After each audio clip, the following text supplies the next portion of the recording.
नाज़रीन गिरामी अस्सलामु अलैकुम वरहमतुल्लाहि वबरकातुहू। सीधी बात के ताज़ा तरीन प्राइम टाइम में आप लोगों का इस्तकबाल है। नाज़रीन गिरामी, मैं अंसार अज़ीज़ नदवी इस वक्त आप लोगों के सामने कुछ अहम तरीन ख़बरें, कुछ वायरल वीडियोस और कुछ तनकीदी तज़्ज़िया लेकर के हाजिर हुआ। नाज़रीन गिरामी, तमहीदी तफसीलात में जाने से पहले आप लोगों को इत्तला कर दूँ कि मुश्तरका कुर्बानी का ऐलान हो चुका है। नंबर दिए जा रहे हैं, बस 2-3 दिन ही बचे हैं। नाम हम लोग लिखवाएंगे, लिहाजा उसके बाद मौका नहीं मिलेगा। जिन लोगों को लिखवाना है फौरी लिखवा दें, इससे जो है हम लोगों के लिए आसानी होगी और तरतीब बनाने में भी आसानी होगी। नीचे व्हाट्सएप का नंबर है, व्हाट्सएप करें तफसीलात के लिए। आइए नाज़रीन गिरामी, जयेश पुजारी नामी शख्स जो पाकिस्तान जिंदाबाद के नारे लगाता है तो यहाँ की मीडिया को सांप सूंघ जाता है। उनको देश से गद्दारी की बू यहाँ से नहीं आती। यहाँ पर कौन सी कम्युनिटी से किसने किस तरह के नारे लगाए, गद्दारी की, गद्दारी के नारे लगाए और वतन से दुश्मनी का सबूत पेश किया, यहाँ पे कोई तबसरे नहीं आते।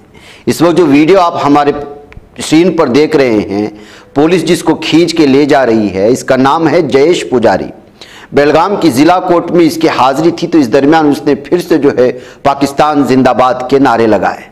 तो जाहिर सी बात है कि लॉयर्स ने जो है पब्लिक में पकड़ करके उसको मारना शुरू कर दिया, बल्कि जो है कोर्ट के इहाते में ही उस पर हमला शुरू कर दिया। तो उसने जो है फिर पाकिस्तान जिंदाबाद के नारे लगाने शुरू कर दिए।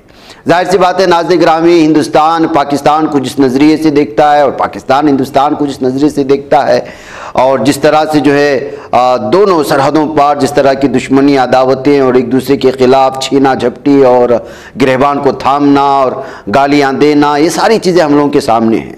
ऐसी सूरत हाल में अगर जयेश पुजारी की जगह कोई खान या शेख होता तो क्या होता, ये कहते हुए जो है इस वक्त मीडिया को उल्टे हाथ लेने की कोशिश कर रहे हैं। जाहिर सी बात है कि इतना बड़ा है और वो भी कोर्ट के हाथे में इस कदर नारा लगाता है और वकला उस पर टूट पड़ते हैं, पुलिस उसको मारती है, सारा कुछ है, लेकिन मीडिया कुछ बोलता नहीं है। क्यों? इसलिए कि उसका नाम जयेश पुजारी है, ये है। और ना ही हिंदुत्वा ब्रिगेड जो सोशल मीडिया में इस तरह के मामलों में इस कदर भोंकना शुरू कर देता है कि जिसकी कोई इंतहा नहीं होती, और पूरी की पूरी मुस्लिम कम्युनिटी को इस तरह के मामले में जो है खींच करके उनको मुल्क के गद्दार और न जाने क्या क्या कुछ साबित करने की कोशिश करते हैं।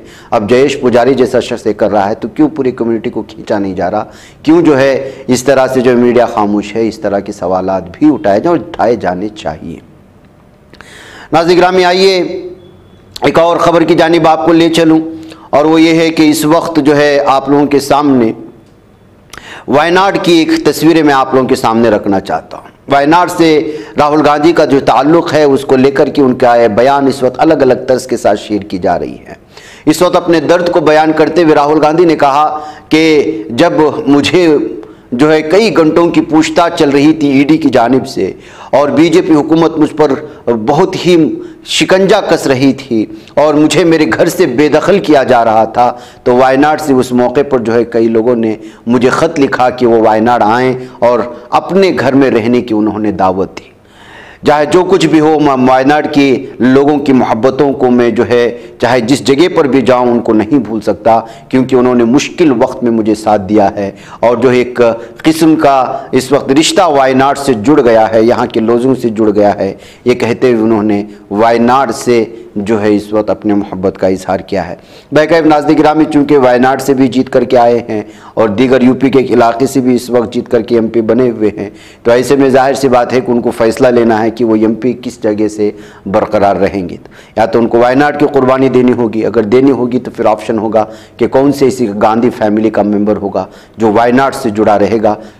तो नाज़रीन गिरामी, ज़ाहिर सी बात है कि गांधी फैमिली से प्रियंका गांधी बच जाती है, जो इशारे मिल रहे हैं कि वो शायद यहाँ से एमपी के इलेक्शन में जो है जीत दर्ज कर सके। बाकायदा नाज़रीन गिरामी, लगता है कि आरएसएस और मोहन भागवत जो है इस वक्त जो दूरियां पैदा हुई थी उसको अब खुल्लम खुल्ला सामने लाया जा रहा है। कल ही मोहन भागवत का एक बयान आया और वो मणिपुर में हो रहे जुल्म सितम को लेकर के, और वहाँ कौन हालात को जो है सही रुख पर लाएगा, इस बात को लेकर के जो है वो दबे अल्फाजों में के या खुल्लम खुल्ला बीजेपी को तनकीद के जद में लिए हुए थे। और कहा जा रहा था कि और ये कहने की कोशिशें हो रही थी कि वहाँ पर हालात को मामूल पर लाया जाए। अगर इस तरह की सूरत हाल वहाँ बन रही है तो उसका कौन जिम्मेदार है? ये कहते हुए मोहन भागवत ने जब ये बयान जारी किया तो लोगों ने उसकी सराहना की कि कम से कम अब जो है बीजेपी हुकूमत की या मोदी हुकूमत की जो है सरजनिश की जा रही है मणिपुर में हो रहे दंगे फसाद को लेकर के, खाना जंगी को लेकर के।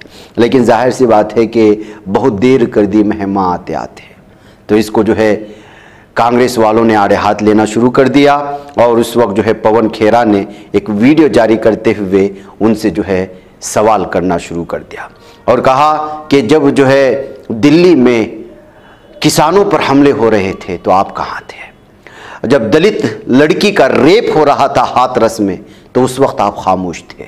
बल्किस बानो के रेपिस्टों को छोड़ा जा रहा था, उनका वेलकम किया जा रहा था, उनका इस्तकबाल किया जा रहा था, उस वक्त आप साइलेंट थे, खामोश थे। एक दलित शख्स पर पेशाब किया जा रहा था, उसके चेहरे पर आप खामोश थे। पहलू खान और अखलाक खान का कत्ल किया जा रहा था और आप खामोश थे। कन्हैया लाल के कातिलों का लिंक बीजेपी से जुड़ जाता है लेकिन उस वक्त भी आप खामोश हो जाते हैं। तो अब जो है आप धीरे धीरे मणिपुर के हवाले से बात करने की कोशिश कर रहे हैं, तो किस मुंह से आप इस बात का इजहार करते हैं? ये कहते हुए जो है पवन खेरा ने मोहन भागवत को और आरएसएस को आड़े हाथ लेने की कोशिश की है। आप खुद भी इसको सुने। मोहन भागवत जी, कल आपका भाषण सुना, आपका वक्तव्य सुना, पक्ष प्रतिपक्ष के क्या संबंध होने चाहिए उस पर आपकी व्याख्या सुनी, राजनीति में शुचिता पे आपकी चर्चा सुनी।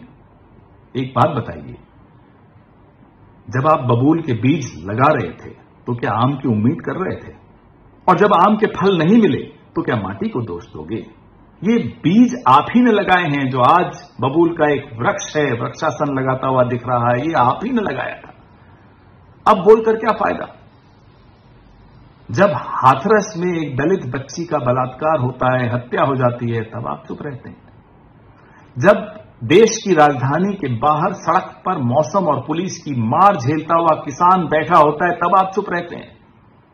जब बिल्किस बानो के बलात्कारियों को रिहा किया जाता है, उनका आप ही के वैचारिक बंधुओं द्वारा स्वागत किया जाता है, तब आप चुप रहते हैं। जब अखलाक और पहलू खान की निर्दयतापूर्वक हत्या की जाती, तब आप चुप रहते हैं। जब कन्हैयालाल टेलर के हत्यारों का सीधा सीधा संबंध भारतीय जनता पार्टी से निकलता है, आप कुछ नहीं बोलते, आप चुप रहते हैं। जब मध्य प्रदेश के सागर या गुना में या उत्तर प्रदेश के लखनऊ में दलितों के मुंह में पेशाब फेंका जाता है, डाला जाता है, आप तब भी चुप रहते हैं। अब बोलकर क्या फायदा? अब आप अप्रासंगिक हो चुके हैं मोहन भागवत जी, और आपको अप्रासंगिक किया है आपकी चुप्पी ने, आपको अप्रासंगिक किया है नरेंद्र मोदी ने, अमित शाह ने, भारतीय जनता पार्टी ने। अब इस समाज को, इस लोकतंत्र को आपकी आवश्यकता नहीं रही है। आखिरी मौका आया था कि जब भारतीय जनता पार्टी के नेता लगातार संविधान बदलने की बात कर रहे थे, आप तब भी चुप रहे, आप नहीं बोले। अब इस संविधान को, इस लोकतंत्र को और इस समाज को राष्ट्रीय स्वयंसेवक संघ की या मोहन भागवत जी आपकी आवश्यकता नहीं है। ये अपने आप को, अपनी रक्षा करना, अपने आप को रीबूट करना जानता है, समझता है। ये ताकत उसको संविधान ने दी। आप बोलते हैं, हम सुन लेते हैं, आप बोलिए, हम सुन लेंगे। अगर आप उस वक्त बोलते तो शायद आपकी इस बात को हम सब गंभीरता से लेते। नरेंद्र मोदी आपकी बात को गंभीरता से नहीं लेते हैं, न पहले ली थी, न अब लेंगे। आपको बोलना आपका स्वागत है, आप बोलते रहिए, लेकिन मैं फिर दोहराता हूं, इस समाज को आपकी आवश्यकता अब नहीं रही, आप अप्रासंगिक हो चुके हैं। जय हिंद। नाज़रीन गिरामी, मुंबई के कल्याण में आयशा शेख नामी एक फुटपाथ पर सो रही खातून के बच्चे को किडनैप करने की कोशिशें होती हैं। दिनेश सरोज उम्र 35 साल और अंकित कुमार प्रजापति जिसकी उम्र 25 साल बताई गई है, लेकिन फौरी तौर पर आयशा शेख पुलिस से राब्ता करके इस सिलसिले में बताती है तो 12 घंटे के अंदर कार्रवाई करते हुए यहाँ की पुलिस दिनेश सरोज, मुलजिमान और अगवाकार और अंकित कुमार को जो है गिरफ्तार करने में कामयाब हो जाती है। सीसीटीवी कैमरे फुटेज के तहत जो है सारी चीज़ें सामने आती हैं। पुलिस इसी की तफसीलात यहाँ बयान कर रही है और नीचे दी जा रही तस्वीर में आप देख सकते हैं कि दोनों किस कदर जो है अगवा करने वाले लुटेरे इस वक्त जो है पुलिस की गिरफ्त में आ जाते हैं। तो ऐसी सूरत हाल में आजकल बच्चों का किडनैप और इन तमाम जराइम को जो है लगातार इजाफा होता जा रहा है, लेकिन 12 घंटे के अंदर अंदर इस तरह की कार्रवाई करते हुए मुल्जिमान को गिरफ्तार करने की वजह से कल्याण पुलिस की सराहना की जा रही है। नाज़रीन गिरामी, खाकी वर्दी और पुलिस का चेहरा किस कदर बदनाम है मुख्तलिफ रियासतों में, उनकी हरकतों की वजह से आप लोग बेहतर अंदाज में जानते हैं। यूपी में, दिल्ली में और भी बहुत सी रियासतों में उनकी करतूत की वजह से, रिश्वतखोरी की वजह से, जुल्म व जबर की वजह से और जो है पुलिस के हिरासत में रहते हुए मासूमों को कत्ल कर दिए जाने या उनको मार दिए जाने की वजह से या अलग अलग एतबार से छोटे मोटे कारोबारियों को परेशान करने की वजह से जो है पुलिस के साथ एक घिन महसूस करती है आवाम। ऐसी सूरत हाल में तमाम पुलिस अफसरान भी ऐसे नहीं होते। एक पुलिस अफसरान की वीडियो इस वक्त वायरल हो रही है जो अपने बेटे के बर्थडे के मौके पर जो है वो मांगने वाले और सड़क पर रहने वाले, फुटपाथ पर जिंदगी गुजारने वाले बच्चों को ला करके अपने बेटे के जो है बर्थडे में और उसकी पार्टी में शामिल करता है। तो ये वीडियो अलग अलग तरह से शेयर करने की कोशिशें होती हैं और सराहना होती है। किसी ने लिखा कि तमाम पुलिस अफसरान एक ही नहीं होते, उनमें से कुछ ऐसे भी होते हैं जो इंसानियत का सबूत पेश करते हैं और वो बहैसियत इंसान तमाम लोगों को जो है इंसाफ के तकाजे के तहत इंसाफ करने की कोशिश करते हैं। ये कहते हुए इस वीडियो को शेयर करने की कोशिशें हुई हैं। वह नाज़रीन गिरामी, अलग अलग तबसरों के साथ जिस तरह से जो है फुटपाथ पर रहने वाले बच्चों को दावत का एहतमाम किया और जो है उनको एक कुछ लम्हे खुशी मनाने के जो मैसर किए गए, उसको लेकर के जो है लोगों ने अलग अलग तबसरे शुरू किए हैं और पुलिस की छवि जो लोगों की नज़रों में है उसको कभी कभी कुछ मनाजिर देख कर के जो है हल्कापन महसूस होता है। ये कहते हुए लोगों की जो है अलग अलग तबसरे पढ़ने को मिले।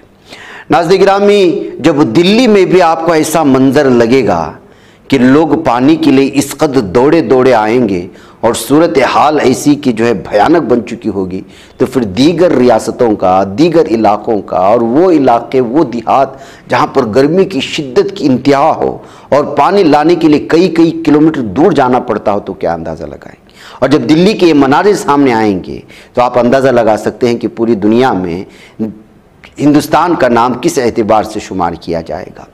दरअसल नाज़रीन गिरामी, ये दिल्ली के एक इलाके का मंजर है जहां पर पानी के लिए लोग दौड़े दौड़े आ रहे हैं और जिस तरह का मंजर आप देख रहे हैं उससे अंदाज़ा लगा सकते हैं कि पूरे दिल्ली में पानी का हाहाकार किस कदर इस वक्त बढ़ा हुआ है और लोग अपने अपने कॉलर जो है पूरे करने में जो है लगे हुए हैं कि हमने डिजिटल इंडिया बना दिया, न जाने क्या बना दिया। हकीकत यह है कि दिल्ली यानी कि पूरे भारत की राजधानी दिल्ली में इस वक्त पानी का ये हाहाकार है।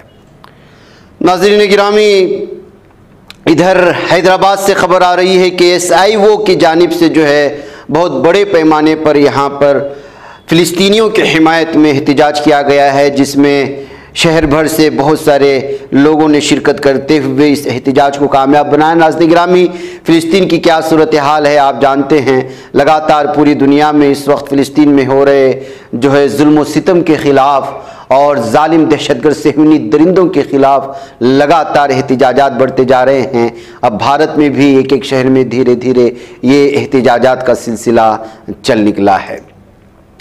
नाज़रीन गिरामी, उधर कुवैत आतिशज़दगी का मामला जो सामने आया था, आप लोग जानते हैं उसमें 40 से ज़्यादा हिंदुस्तानियों के जाँ बहक होने की खबरें आ रही हैं। तो ऐसे में जाँ बहक होने वालों में 14 मज़दूरों का ताल्लुक़ केरला से है और मय्यतें लाने के लिए खलीजी मुल्क जाने की बात कर रहे हैं वज़ीर वीना जॉर्ज। जी हाँ नाज़रीन गिरामी, कुवैत की जुनूबी शहर अल-मनक़फ़ में एक इमारत में ज़बरदस्त आग लगने से जाँ बहक होने वाले केरला के 14 लोगों में से 13 की शनाख्त हो चुकी है। इमारत में आग लगने से केरला की कंपनी के 49 मुलाजिमीन की मौत हुई थी। कुवैती ज़राए के मुताबिक हलाशुदगान की तादाद में मज़ीद इजाफा हो सकता है। वहीं इमारत में रहने वाली तकरीबन 18 मुलाजिमीन इस हादसे में बाल बाल बच गए हैं। सुबह तकरीबन 4 बजे सुबह की ड्यूटी के लिए इमारत से निकल गए थे, फिर उसी के बाद जो है यह हादसा पेश आया था। तो नाज़रीन गिरामी, इस तरह से जो है अब एक मरतबा फिर अभी भी शनाख्त होनी बाकी है। लोग बड़े परेशान हैं जो भारत में, जाहिर सी बात है कि बहुत बड़ी तादाद कुवैत में रहती है। कल भी हमने इसका तज़किरा किया था। ये भारतीयों के लिए एक बहुत बड़ा हादिसा है जो कुवैत से आया है।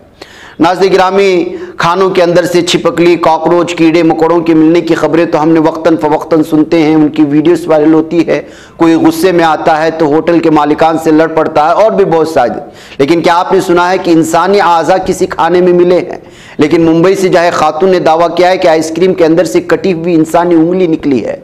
उस खातून का कहना है कि उसने ऑनलाइन आइसक्रीम ऑर्डर किया था। खातून ने उसकी तस्वीर शेयर करते हुए पुलिस में शिकायत दर्ज कराई है। वाक़या मुंबई के मलाड इलाके का है। इब्तिदाई तफ्तीश के बाद पुलिस ने उसे इंसानी अज़्व करार देते हुए फॉरेंसिक साइंस लेबॉरेटरी को मजीद जांच के लिए भेज दिया। खातून ने दावा किया कि उसने आधी से ज़्यादा आइसक्रीम खा ली थी, लेकिन जैसे उसे एहसास हुआ कि कुछ गड़बड़ है तो उसने गौर से देखा, उसे आइसक्रीम में कटी हुई इंसानी उंगली नजर आई। जिसके बाद खातून मलाड पुलिस स्टेशन पहुंची। मलाड पुलिस ने आइसक्रीम कंपनी के खिलाफ मामला दर्ज करते हुए उसके अंदर से मिले इंसानी आज़ू को FSL में भेज दिया है और तहकीकात की जा रही है।